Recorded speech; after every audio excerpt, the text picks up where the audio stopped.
এই দুনিয়াটা একটা পরীক্ষার জায়গা। আল্লাহ সুবহানাহু ওয়া তাআলা আমাদেরকে পরীক্ষা করার জন্য এই দুনিয়াতে পাঠিয়েছেন।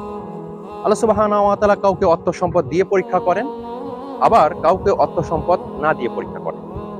যাদেরকে আল্লাহ সুবহানাহু ওয়া তাআলা অর্থ সম্পদ দিয়েছেন, তাদের অনেকেই মনে করেন যে এই অর্থ সম্পদগুলো আল্লাহ সুবহানাহু ওয়া তাআলা তাদেরকে শুধুমাত্র তাদের ভোগ বিলাসিতার জন্য দিয়েছেন।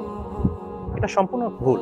আল্লাহ সুবহানাহু ওয়া তাআলা আপনাকে অর্থ সম্পদ এজন্যই দিয়েছেন, আল্লাহ সুবহানাহু ওয়া তাআলা দেখে নিতে চান যে আপনি এই অর্থ সম্পদগুলো কোন খাতে ব্যয় করেন। আবার অনেকেই মনে করেন যে এই অর্থ সম্পদগুলো আমি আমার যোগ্যতায় অর্জন করেছি। এটিও একটি ভুল। আপনি যদি একটু গভীরভাবে চিন্তা করেন, দেখবেন আপনার থেকেও অনেক যোগ্যতা সম্পন্ন ব্যক্তি আছে যাদেরকে আল্লাহ সুবহানাহু ওয়া তাআলা অর্থ সম্পদ দেননি। অর্থ সম্পদ না দিয়ে তাদেরকে পরীক্ষা করতেছেন। আর আল্লাহ সুবহানাহু ওয়া তাআলা আপনাকে অর্থ সম্পদ দিয়ে পরীক্ষা করতেছেন। আপনি আল্লাহর জমিনে আল্লাহর দ্বীনকে বিজয় করার জন্য অর্থ সম্পদ ব্যয় করতে প্রস্তুত আছেন কিনা? মূল বিষয় হচ্ছে এটা।